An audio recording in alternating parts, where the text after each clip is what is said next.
Now the third tool you can see Magic Wand tool. So Magic Wand tool you have used in a Photoshop also.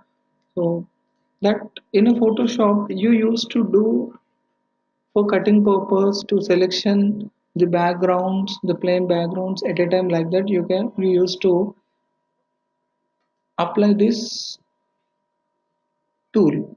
So what now I'm going to do in Illustrator. So how it is works in a Illustrator. To select objects which are similar colors. So now here you can see 1, 2, 3, 4 are in a red colors. Suppose I am going to change the color of the one more one. So I'll give the same color of this blue. Fine. Now I'm going to select a Magic Wand tool.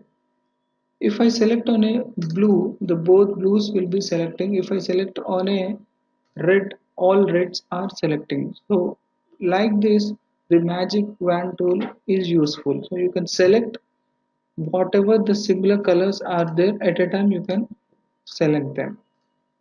And it is useful in a text format also. I will show you in a text how this Magic Wand tool is useful in a text also.